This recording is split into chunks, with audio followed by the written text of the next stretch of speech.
Kenapa masih sedikit di antara kita yang mendukung channel-channel dakwah yang ada? Bukankah itu pahala besar buat antum semuanya? Misalnya di YouTube dengan subscribe, like, loncengnya, diberi komentar positif di TikTok, di Instagram, di Telegram, di mana saja. Kenapa media-media yang menyebarkan sunnah-sunnah Nabi SAW tidak didukung? Mungkin antum dengar, mungkin antum nonton, mungkin antum dapat cuplikannya, tapi kenapa tidak diberikan dukungan?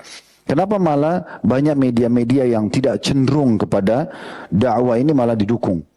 Malah ditonton, malah didukung dengan dukungan-dukungan finansial, disebarluaskan misalnya di antaranya. Akhirnya kita ikut serta dalam dosa bersama mereka. Atau mungkin ajaran-ajaran sesat yang tidak benar. Kemudian sibuk ditonton dan dijadikan sebagai bahan candaan atau misalnya disebarluaskan. Kenapa tidak diberikan dukungan-dukungan? Padahal modalnya hanya sekedar memencet dengan jari kita saja. Tidak ada hubungannya sama finansial. Tapi bagaimana kita pikirkan bahwasanya dakwah itu bisa menyebar.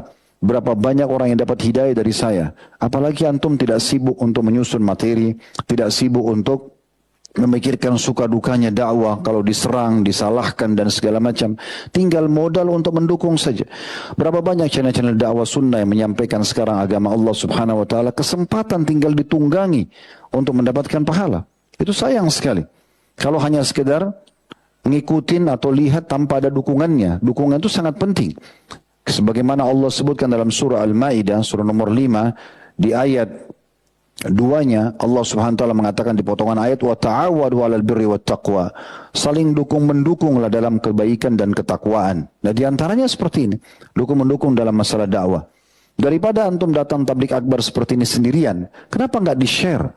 Ada flyernya, ada cuplikan untuk ajakan bisa nonton live. Kenapa nggak disebarluaskan? Daripada sendirian masuk surga, sendirian dapat pahala, kenapa nggak diajak orang lain? Kenapa nggak diramaikan masjid sampai sesak, tidak ada orang, tidak ada tempat untuk duduk? Sementara orang-orang muslim masih banyak lalai, mereka penuhi mal-mal, mereka penuhi pasar-pasar, dan tidak cukup dengan itu saja. Bukan hanya karena belanja, tapi kebanyakan mereka juga membuang-buang waktu dan maksiat kepada Allah. Kenapa kita nggak rangkul saudara-saudara kita itu untuk kita ajak misalnya? Itu contoh saja. Dan berapa banyak peluang-peluang amal soleh yang lain yang bisa kita lakukan.